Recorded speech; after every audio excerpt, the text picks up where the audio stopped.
If Tunde Adebayo had lowered his pen by just 1 inch that morning, he would have destroyed everything his father built, everything he swore to protect, and everything hundreds of families depended on, yet the only person who saw it coming was a woman holding a mop. If you're new to this channel, just subscribe now, and say it in the comment section.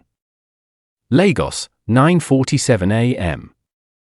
The skyline shimmered through the floor-to-ceiling glass of Adebayo Tech Industries. Sunlight bounced off chrome fixtures and polished mahogany, settling like gold dust over the oval boardroom table where the future of the company waited in printed ink. Tunde Adebayo adjusted his cufflinks with controlled precision. Navy suit. Crisp white shirt. Silk tie, the exact shade of quiet authority. At 42, he carried his success like armor, earned, not inherited, though his late father's name still sat proudly on the building.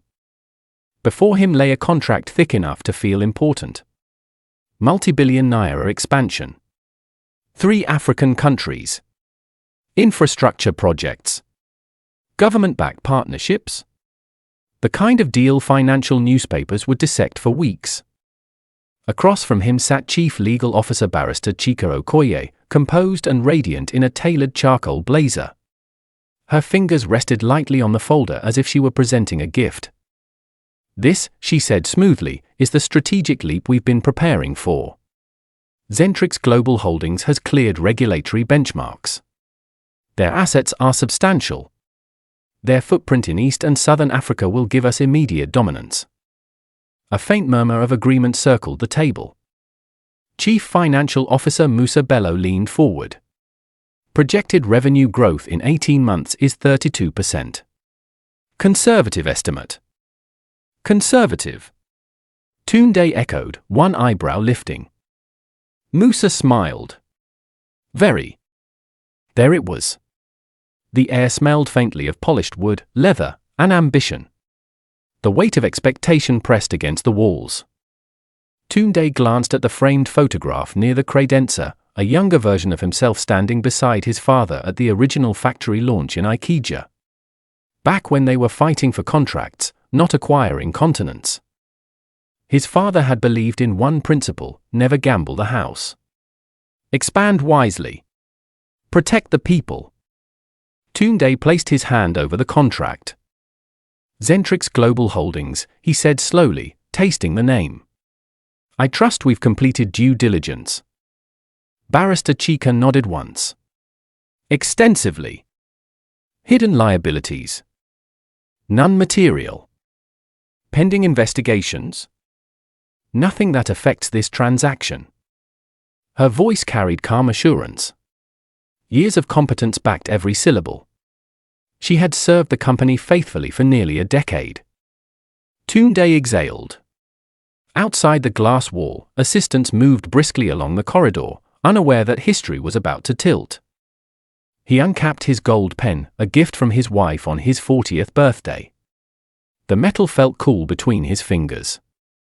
"This is it," Musa whispered. Tunde positioned the pen above the signature line. Then, "Sir, please, don't sign it." The words were fragile, shaking, but they struck the room like a hammer. Every head snapped toward the doorway. Standing there, half-shadowed by the corridor light, was Maman Ngozi. Her grey headscarf was tied neatly under her chin. Her uniform, simple blue gown, bore faint streaks of disinfectant. One hand gripped a mop. The other clutched a yellow cleaning cloth as though she had forgotten she was holding it. Silence swallowed the boardroom whole. For 6 years, Maman Ngozi had moved through this building like quiet wind. She arrived before sunrise. Left after dusk. Cleaned spills no one saw happen. Emptied bins filled with confidential drafts. Polished the floors executives walked on without noticing their reflection. Invisible. Until now. Security shifted uneasily near the hall. Barrister Chika's composure cracked first. "Excuse me? This is a restricted session." Maman Ngozi swallowed. Her chest rose and fell quickly. "Sir," she repeated, eyes fixed only on Tunde, "please don't sign it." Chief Operations Officer Daniel Akin muttered under his breath. "What is this?" Tunde did not speak immediately.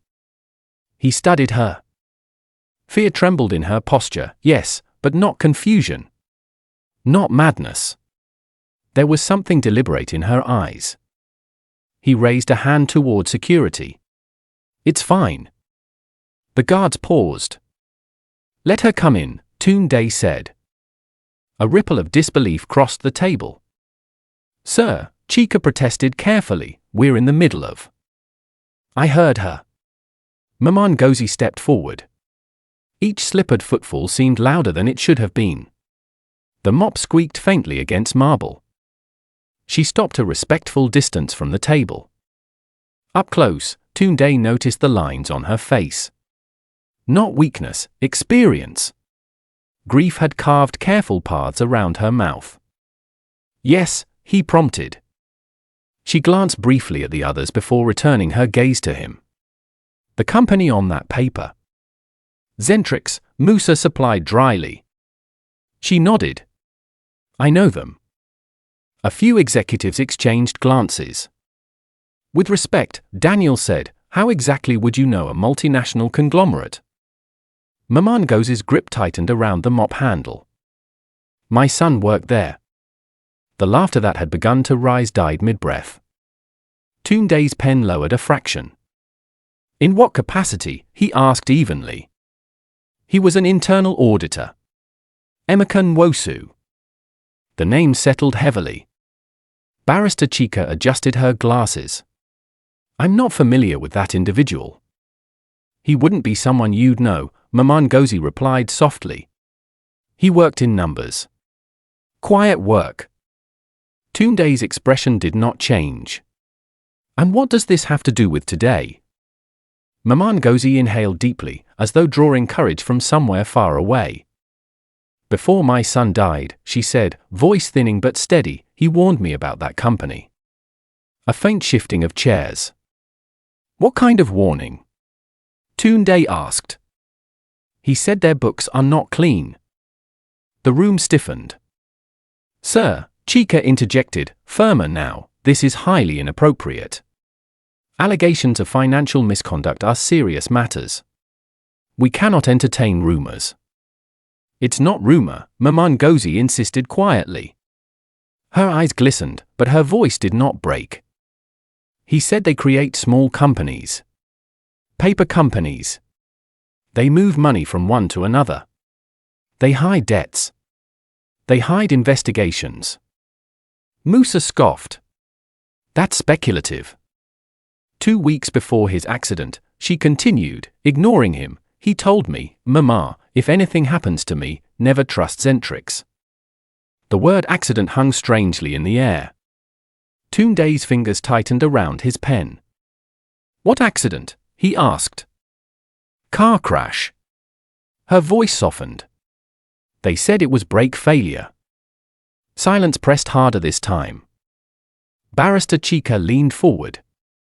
"With sympathy, madam, personal tragedy does not equate to corporate conspiracy. Our due diligence." "Did you check their subsidiaries?" Maman Ngozi asked, surprising everyone. Chika paused. "All material disclosures were reviewed." "Did you check the ones not listed?" Maman Ngozi's voice sharpened slightly. "The small ones. The ones registered under different directors but same addresses." Musa blinked. Daniel shifted in his seat. Tunde slowly turned his head toward Chika. "Were shell subsidiaries examined?" he asked calmly. Chika hesitated, only for a second. "But in corporate rooms, a second is an eternity." "It wasn't considered material," she replied carefully. "Not material." The phrase echoed. Tunde removed his glasses and placed them on the table. The pen hovered again, but no longer above the page. Now suspended in uncertainty. He looked at Maman Ngozi. "Why speak now?" he asked quietly. "Why not earlier?" Her answer came without delay. "Because today you were about to sign." No theatrics. No raised voice. Just fact. Tunde felt something unfamiliar crawl beneath his ribs. Instinct. He turned to his assistant by the door. Get Colonel Hassan. So. Head of Compliance. Now. The assistant hurried out.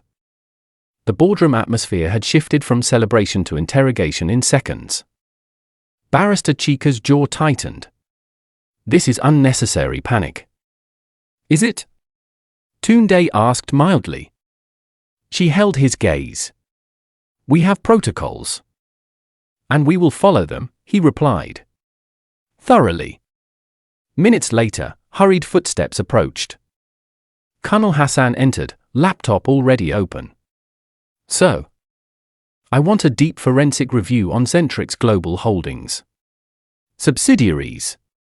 Shadow entities. Regulatory filings in every jurisdiction. Start immediately. Colonel blinked. Immediately. Now. The room vibrated with tension.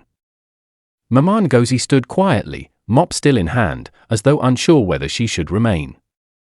Tunde looked at her again, really looked at her. Invisible no longer. Thank you, he said simply.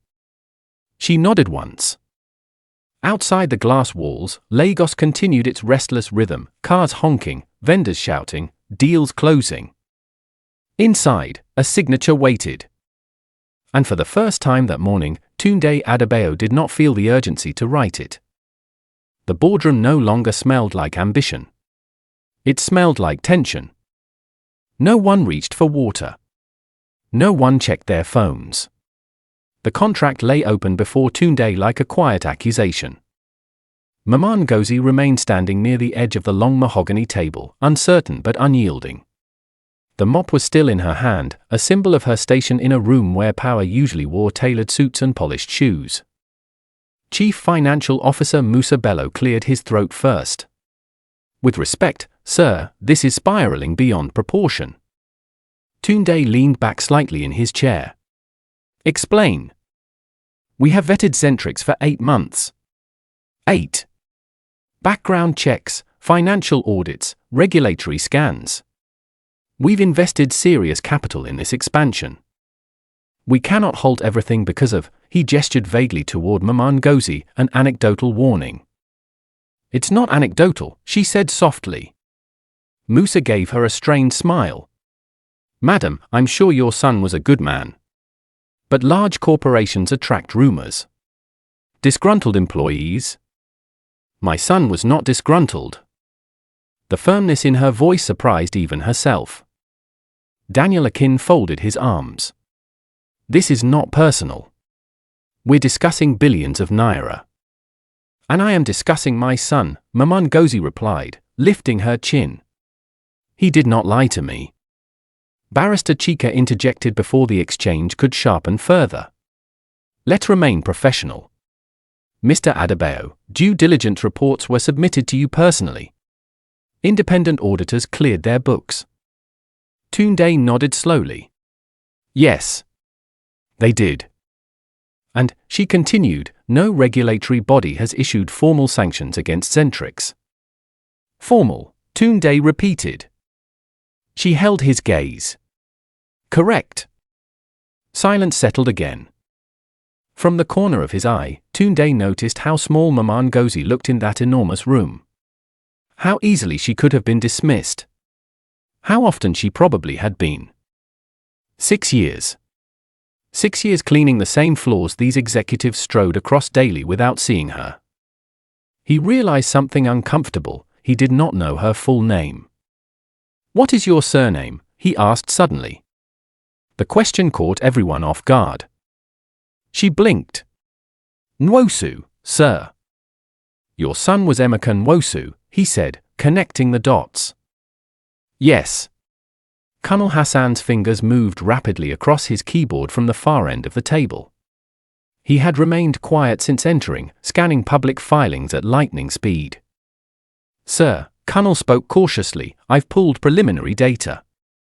Zentrix has 23 registered subsidiaries across 4 countries. That aligns with what we know, Chika said. Kunal hesitated. However, there are additional entities linked through shared directors. Musa leaned forward. Define linked. Shared board members. Identical office addresses. Rotating ownership structures. How many? Tunde asked. Kunal swallowed. At first glance? 12 more. The temperature in the room seemed to drop. Chika's expression hardened. Many corporations operate layered structures. That's not illegal. True, Kunal agreed. But some of these entities were dissolved within months of large asset transfers. Musa frowned. Asset transfers? Yes. Maman Goz's fingers tightened around her mop handle. Tunde watched Kunal carefully. Are these transfers documented in their consolidated statements? Not transparently, Kunal admitted. They're buried under intercompany adjustments. Chika's voice sharpened. Buried is a dramatic word. It's an accurate one, Kunal replied, surprisingly firm. The boardroom's polished calm had fractured. Daniel looked at Maman Gozi with a different expression now, not irritation, but reluctant curiosity. How much did your son know? She closed her eyes briefly, as if replaying an old memory. He said numbers tell stories, she murmured. He said when numbers repeat patterns, they are trying to hide something. Tunde felt something twist in his chest. When did he tell you this? He asked. 2 weeks before he died. And he was certain. He was afraid, she corrected. Emeka was never afraid of numbers.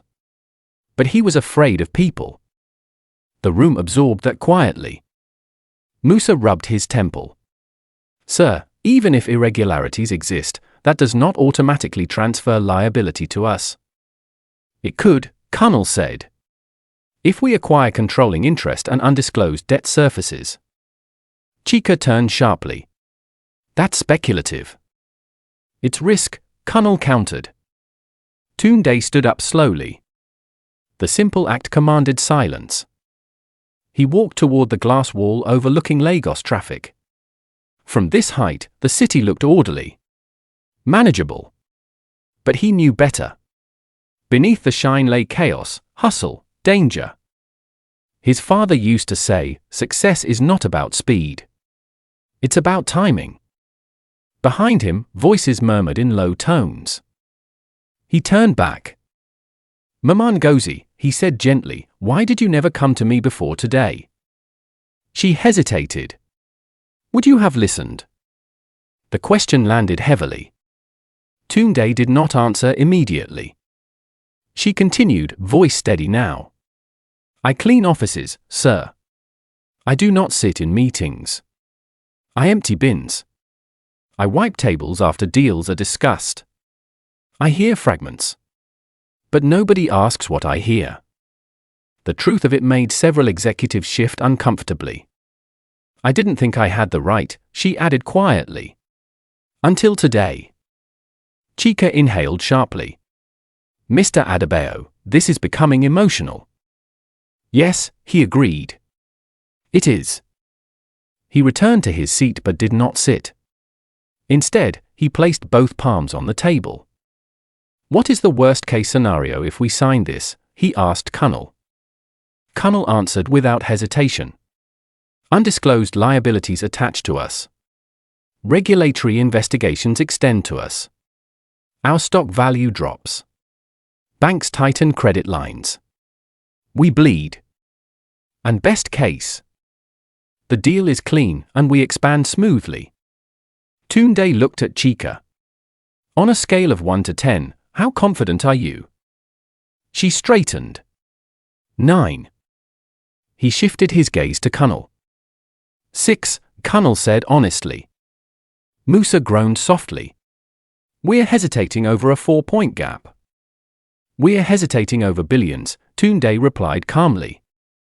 Maman Gozi took a small step back, as if sensing she had already overstayed her place. Tunde noticed.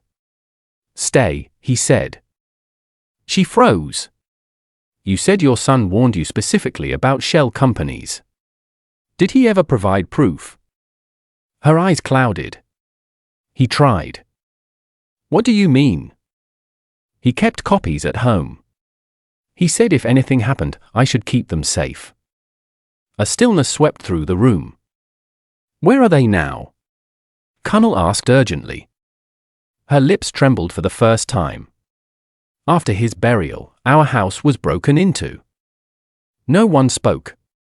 Nothing else was taken, she added. The implication hung heavy. Chica shook her head slightly. This is circumstantial.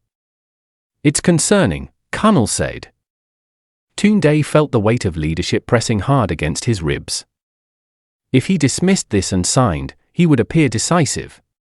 Bold. If he delayed, the market might perceive weakness. But if he ignored a warning, no matter its source, and disaster followed? He thought of his employees. Hundreds of families. Salaries. Dreams. He looked at the contract again. The signature line seemed smaller now. Less powerful. He capped his pen. The signing is postponed, he said firmly. Musa opened his mouth to protest. Tunde raised a hand. Not cancelled. Postponed pending full forensic review. Chica's jaw tightened, but she nodded. Understood. Daniel exhaled slowly. Connell immediately resumed typing with renewed urgency. Maman Goz's shoulders sagged, as though she had been holding a weight for months. Tunde finally met her eyes fully. You may return to your duties, he said gently. But before you do, thank you. Tears gathered in her eyes, but she did not let them fall. I was just protecting someone else's son, she whispered. The word settled into the boardroom's walls. As she turned and walked out, the executives watched differently this time. Not as an interruption, but as a possibility they had almost ignored. And for the first time since the meeting began, Tunde felt something stronger than ambition guiding his hand. Caution. The contract was no longer the most powerful object in the room. Colonel Hassan's laptop was. Its cold blue glow reflected in the faces of executives who had walked in that morning expecting champagne after signatures.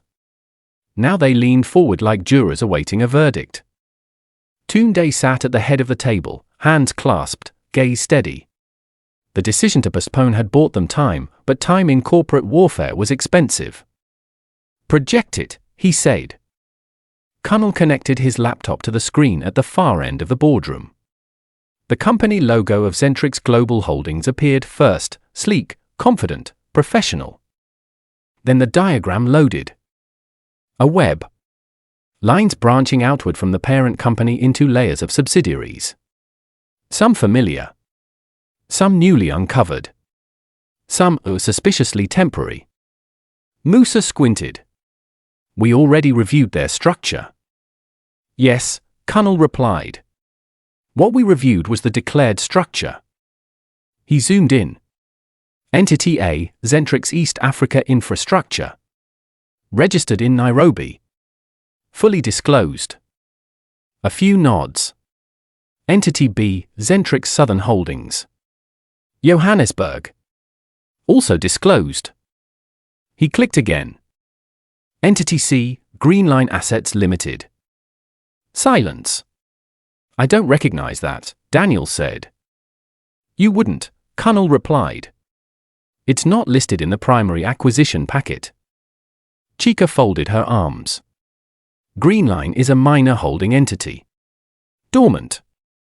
Dormant companies don't move for 0.7 billion naira in 6 months, Connell said calmly. The room stilled. Transferred to where? Tunde asked. Connell pulled up another layer. 3 short-lived entities. All registered within weeks of each other. Same corporate secretary. Same office address. He highlighted the address. Musa leaned closer. That's a shared co-working facility. Yes, Connell said. 1 mailbox. 12 companies. Tunde felt a slow burn rise in his chest. Continue. Kunal's fingers moved quickly. Fund cycle from Zentrix East Africa into Greenline assets. From Greenline into these short-term shells. From there into consultancy payments. Consultancy for what? Daniel asked. No deliverables listed. Chika interjected sharply. Intercompany restructuring isn't illegal. No, Kunal agreed.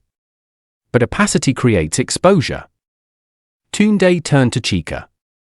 Were these transactions disclosed during due diligence? She held her composure.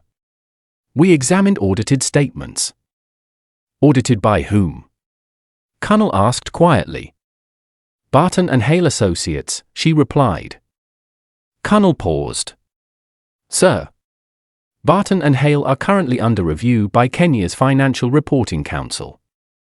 The air thinned. For what? Musa demanded. Failure to flag irregular intercompany loans. A long silence.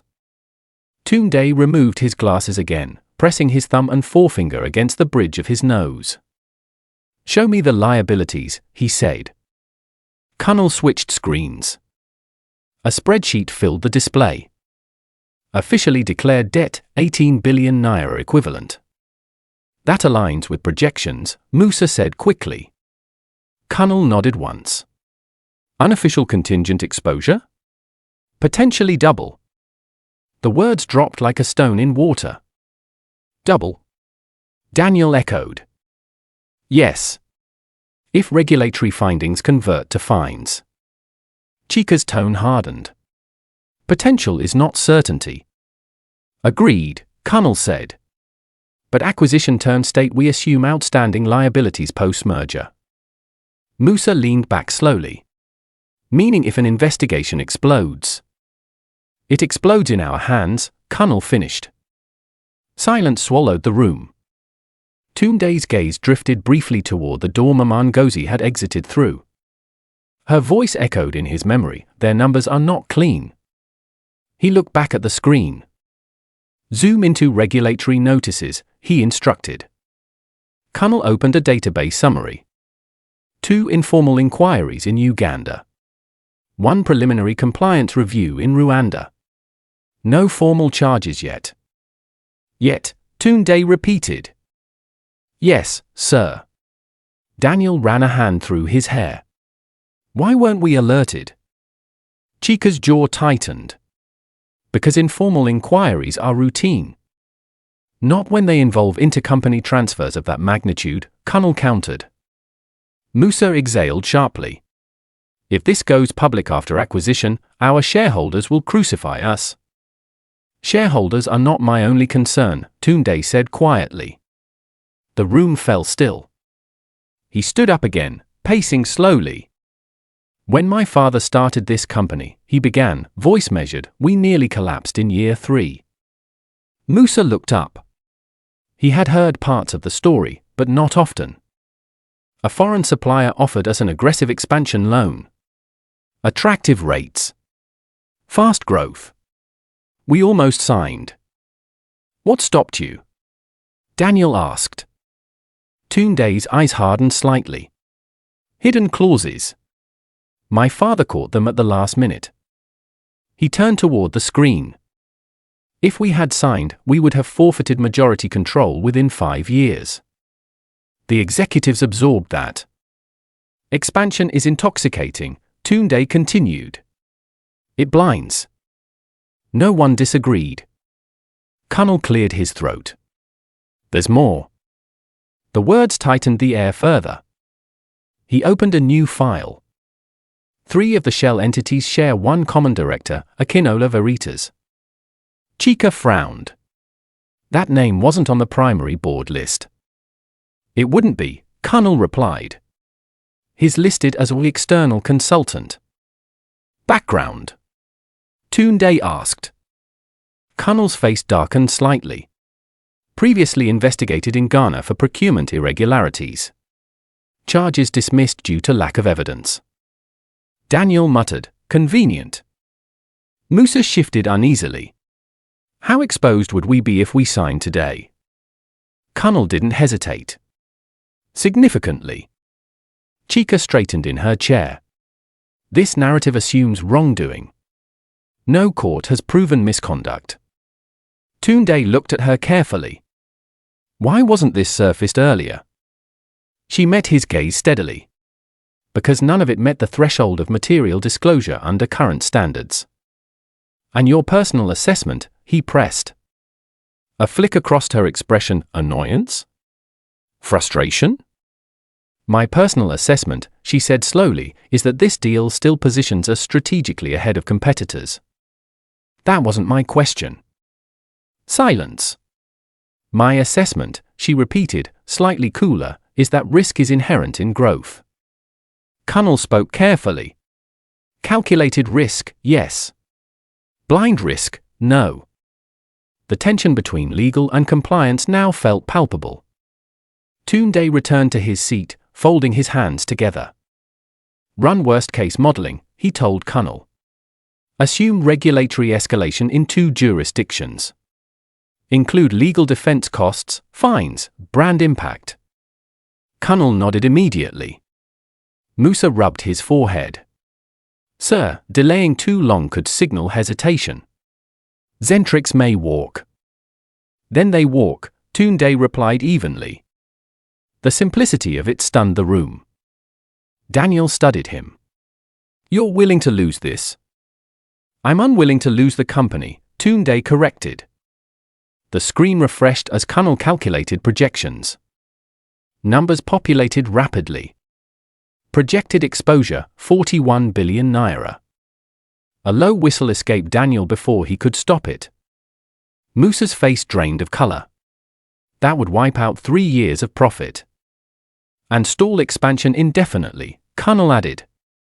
Chica's composure cracked for the first time. These are hypothetical escalations. Hypothetical disasters sink real companies, Tunde said quietly. Silence returned, heavier now.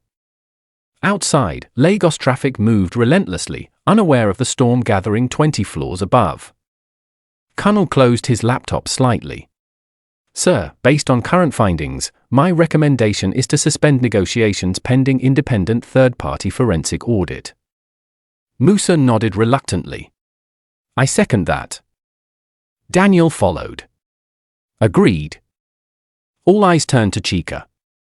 She held her ground, but something had shifted. Confidence had thinned. I maintain that we have not uncovered conclusive illegality, she said carefully.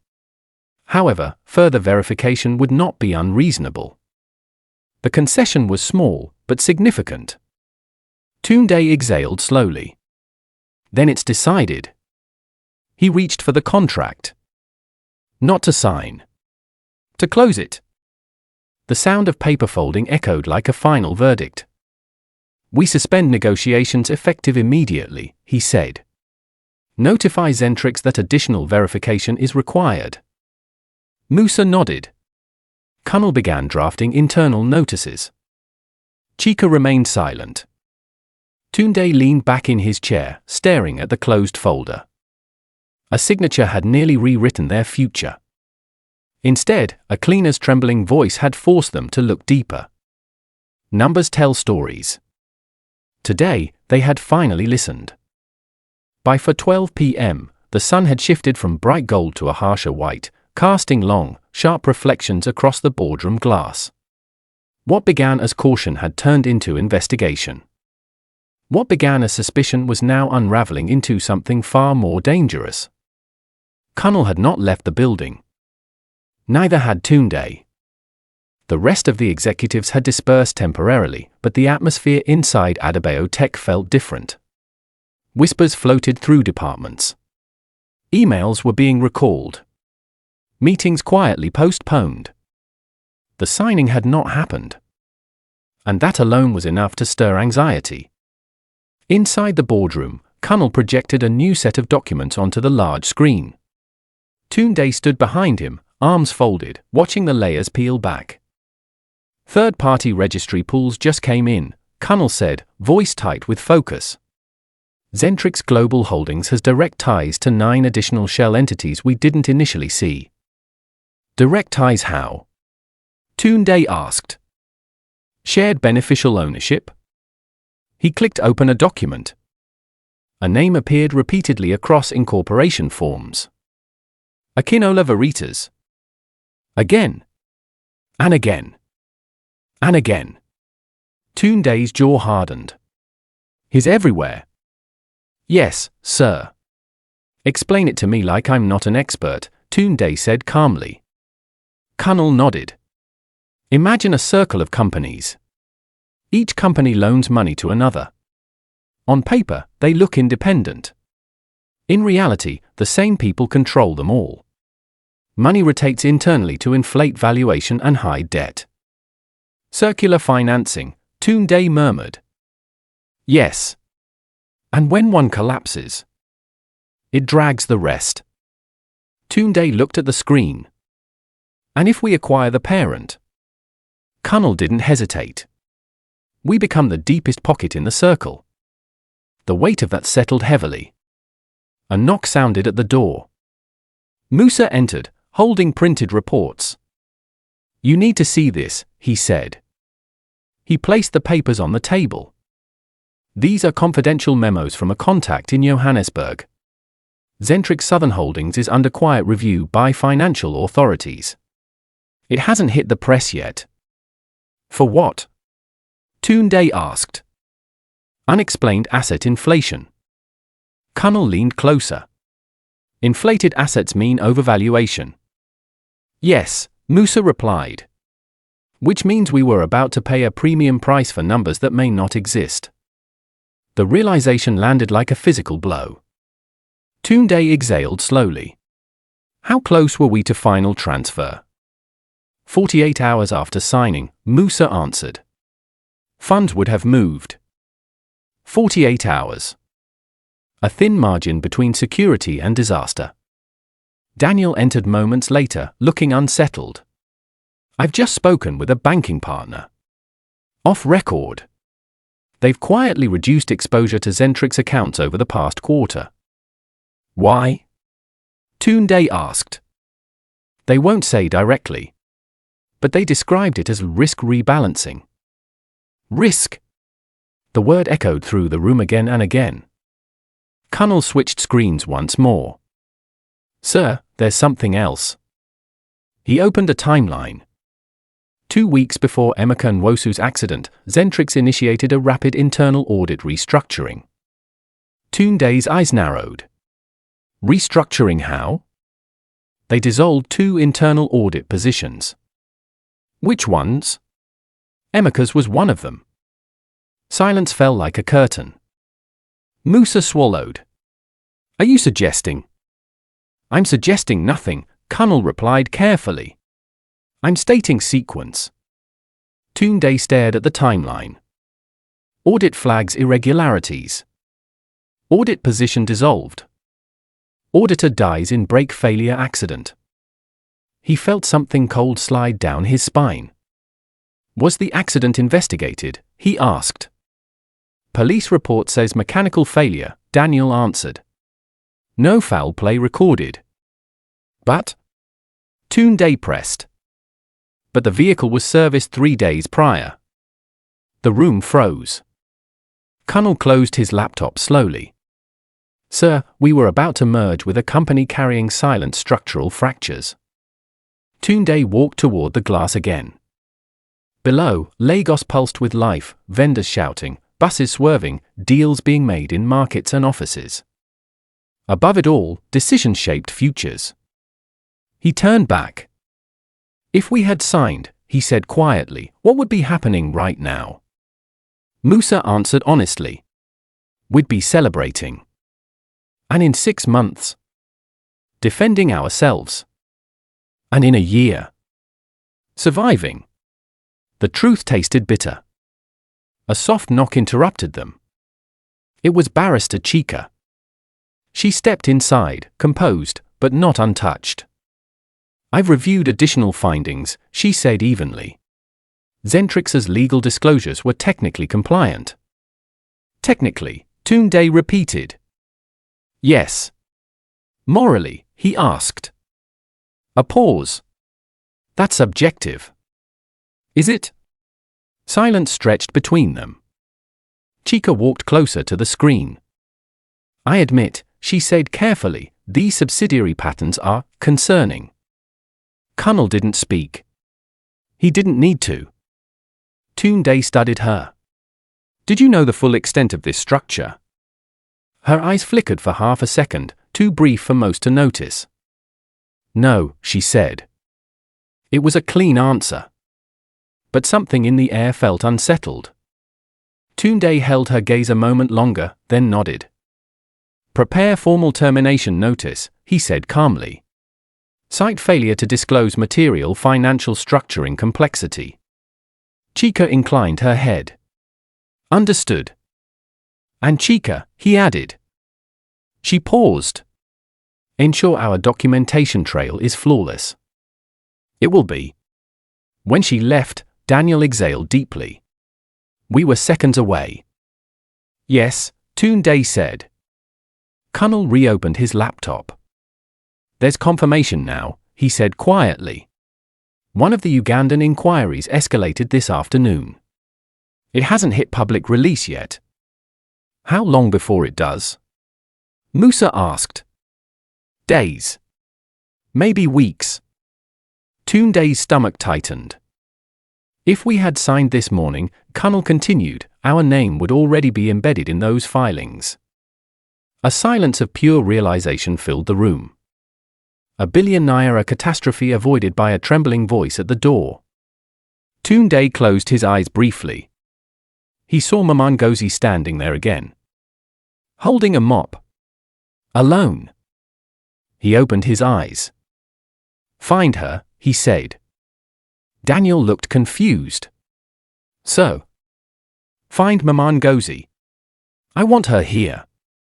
Minutes later, she entered hesitantly, unsure why she had been called again. The boardroom felt different now. Less skeptical. More humbled.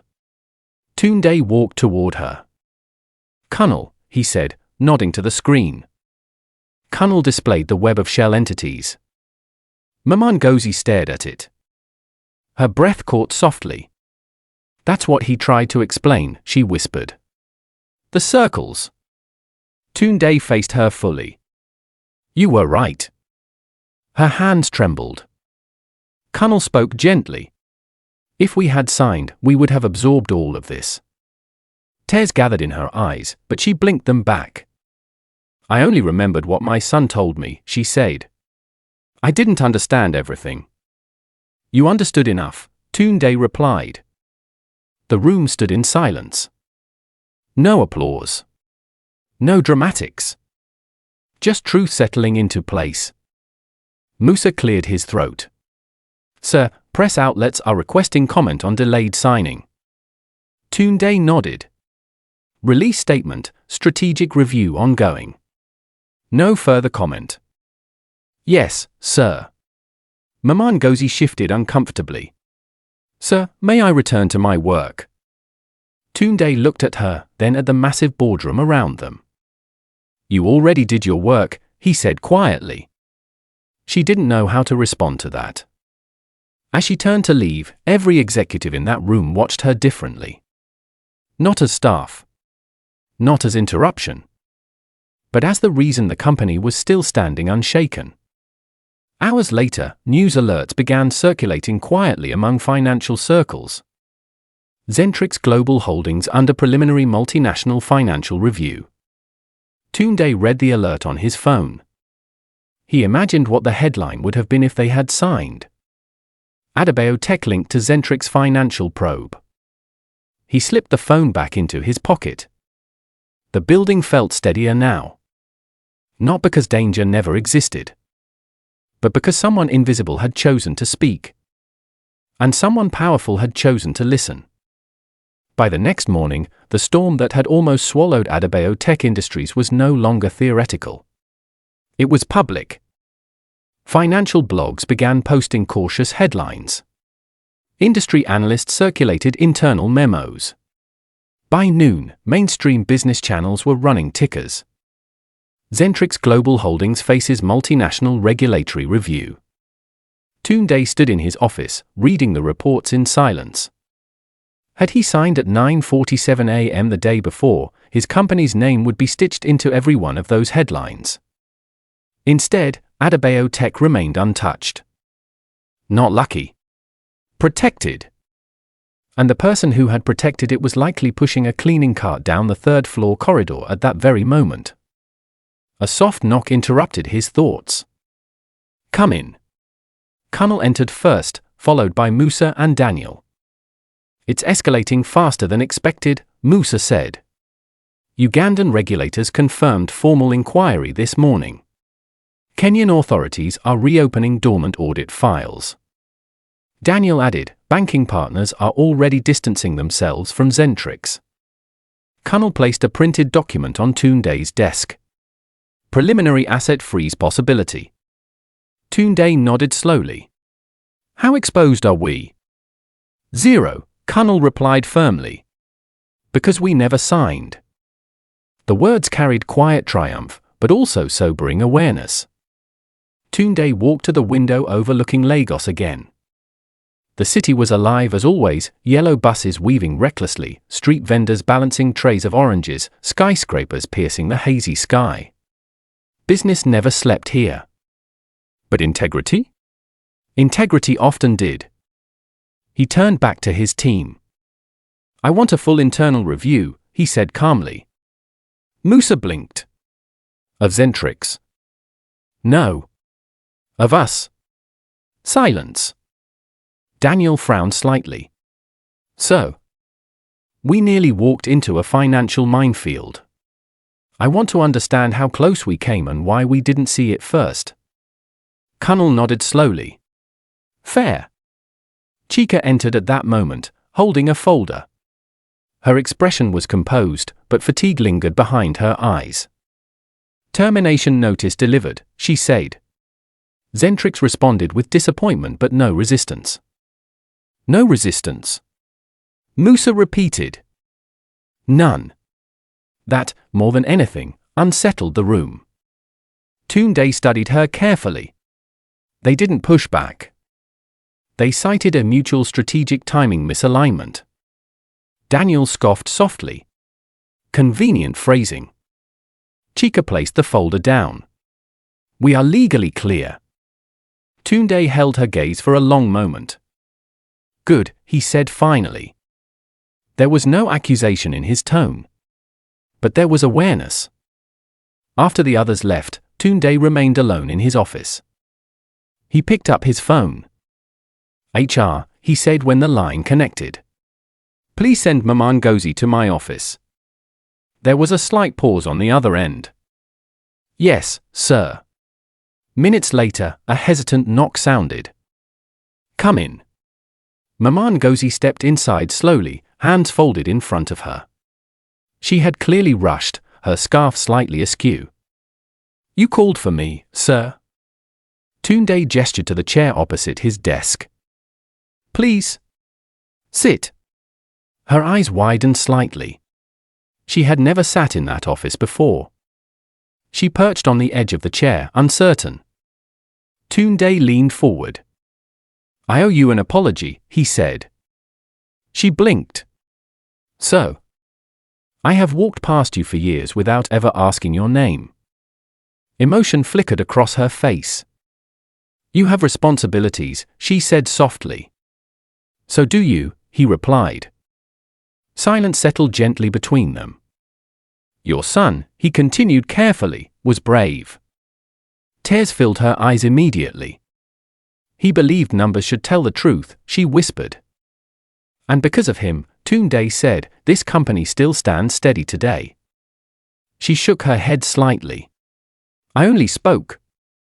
"You spoke when it mattered." He reached for a document on his desk. "I am introducing something new at Adebayo Tech." She looked confused. "An internal ethics hotline. Direct access to leadership. Anonymous if needed. From executives to cleaners." Her hands trembled faintly. No voice in this building will be too small again, he said firmly. She stared at him, unable to speak. And I want you to serve in a new role. Her eyes widened. So? Special Compliance Observer.